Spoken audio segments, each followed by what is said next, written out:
Our Semester 1 literature reviews led us to believe that virtual reality had the potential to change the way we work as architects.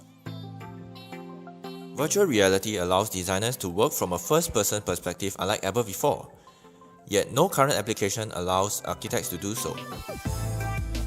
So we watched some videos and got ourselves a bit of hands-on experience. While we thought about the possible useful features that a virtual reality architectural design tool could have. But because we had very limited knowledge in programming, we had to reduce our app requirements. And with that in mind, we came across the gaming platform Unreal Engine, which had a built-in VR editor that allowed us to model within it without any modification to the program. At the same time, we came up with the experiment arrangement and had our 5th year classmates participate in the trial test. Participants are briefed regarding the experiment and then brought to the observation room. They are given a few minutes to observe and then brought to their respective stations to reproduce their observations through drawing. There are 3 stations to the experiment: hand drawing, SketchUp, and VRAD. Participants are given about 7 minutes per task and would then participate in the survey once all stations are completed.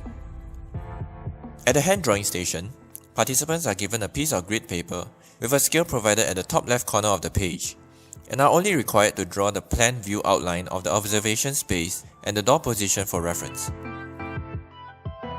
At the SketchUp station, participants supervise the station operator to make changes to a provided 3D model with 4 planes representing the walls of the room until they are satisfied that the model matches the observation room.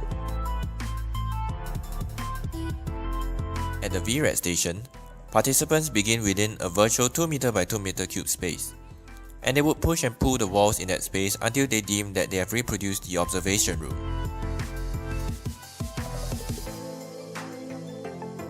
The resultant dimensions of all 3 stations were then recorded into a document for comparison. Quantitative data shows that drawings in VRAD have resulted in an undersize despite being more consistently proportionate result, yet qualitative data shows that participants are more confident in using VRAD, which reflects that the method of spatial visualization in VRAD is more closely aligned with how they are used to interpreting space, that is, in the first-person view and at 1:1 scale. From the results of the experiment, it's possible to say that the initial hypothesis is at least in part supported, as the first-person perspective provided by VRAD is facilitating the subject's ability to assess spatial qualities in terms of proportion, which is in turn allowing them to have confidence that they can move on to other design decisions.